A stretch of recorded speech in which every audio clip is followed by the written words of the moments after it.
Martin ana tatizo la kutokupenda watu kabisa, yani hapendi kuchangamana na watu. Kiufupi anawachukia watu. Martin ana umri wa miaka 24. Martin akiwa katika usafiri na bosi wake wa kike wakapata ajali.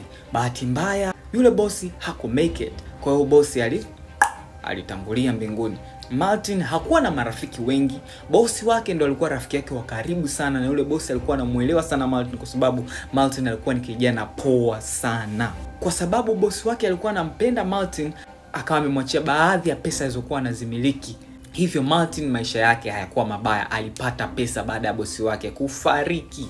But Martin akaanza kujisikia vibaya kwa sababu alikuwa amemzoea bosi wake, na Martin sio mtu wa marafiki. Kwa sababu ya upweke Martin akajisikia vibaya sana. But issue haikuwa mbaya sana kwa sababu Martin alikuwa bado yupo na baba yake mzazi peke yake. Kwa hiyo akawa anawasiliana zaidi na baba yake baada ya bosi wake kufariki.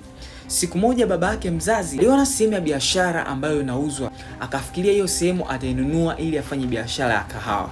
Guess what? Kulikuwa kuna wapenzi wawili nao waliona lile eneo, kwa hiyo wakalitamani na walikuwa na pesa zaidi yake, hivyo wakalinunua lile eneo. Hivyo babake Martin akawa anajisikia vibaya sana. Mwisho wa siku babake Martin akajiua kwa sababu ya stress, na umri ulikuwa ushakwenda, sijui maamuzi yao aliyafikiria nini kwa kukosa kitu ambacho anakitaka. Martin alivyopata taarifa alijisikia vibaya sana kwa sababu sasa hivi Martin anaogopa atakuwa peke yake, hana rafiki kwa sababu anajua hakuna marafiki wa kweli. Hivyo Martin akamzika baba yake mzazi, na akajua sababu ni kwamba shindwa kununua kiwanja cha biashara aliyokuwa anataka kuifanya baba yake. Martin akiwa na stress, anafikiria vitu vingi. Ghafla stress zake zikabadilika kuwa hasira. Akawachukia wale wapenzi wawili, akasema nitahakikisha nalipiza kisasi. Lakini haikuishia hapo tu. Martin hasira yake kageukia kwa kila binadamu duniani, akasema nachukia kila mtu kwenye hii dunia.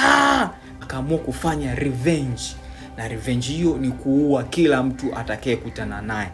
Kama utani hivi, Martin akakusanya mjegeja msela huyo, akaweka magazine zake mle, amo zake kwenye begi, akaenda kwa wale wapenzi, akawafuata kwenye ile duka alokuwepo, washatengeneza duka la kahawa, akavunja, akawakuta, and blam wote wawili.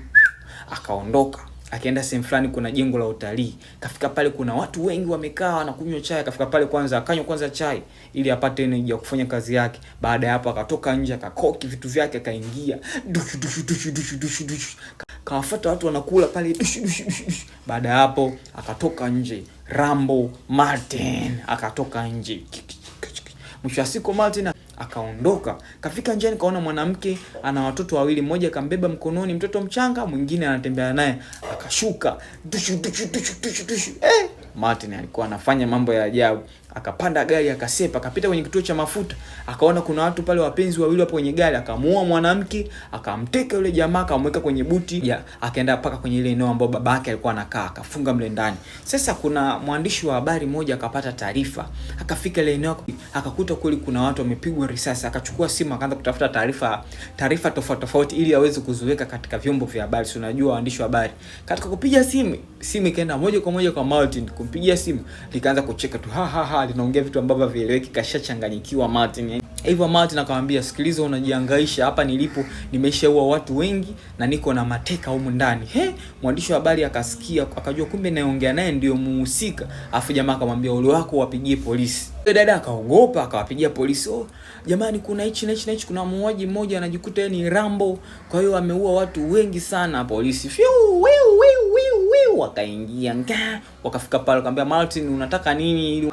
Na hapo polisi wanazania mateka ni wengi, kumbe mateka ni huyu mmoja. Martin akawaambia, sikilizeni, nachokitaka mimi, nipe helikopta, na hiyo helikopta nifikishe mpaka airport. Nafikiri Martin alikuwa anataka kutoroka, lakini polisi walikuwa hawako tayari kufanya jambo kama hilo. Wakaendelea kumdanganya huko, wanatafuta namna ya kuingia ndani wa mkamati. Martin alivyoona kwamba muda unazidi kwenda, ghafla tu kuna hali fulani kamwingia Martin. Akasema, huyu mateka simuhitaji, chukua bunduki, blam. Ila Martin, mwisho wa siku Martin akaona jamaa hataki kuniachia mimi nitoke, akawasha moto ndani ya nyumba. Waogope, washangaa. Ile wakati wanashangaa Martin atoroke. Martin naye ni mshenzi, kawasha moto na polisi wakajua huyu atatoka mwenyewe tu, msikama nyoka kamwagiwa mafuta hata kwenye pango. Jamaa muda so mrefu akatoka nje anaungua moto. Niokoeni. Martin alikuwa kituko. Anyways, akavua pale shati, kipindi anavua anajizima moto hivi, polisi yao msela akakamatwa, Martin akafungwa jela. Anyways guys, ninaomba kubonyeza link iliyopo kwenye profile yangu ukanisaidia kusubscribe kwenye YouTube channel yangu to grow as a family. Otherwise, thank you so much. See you yesterday.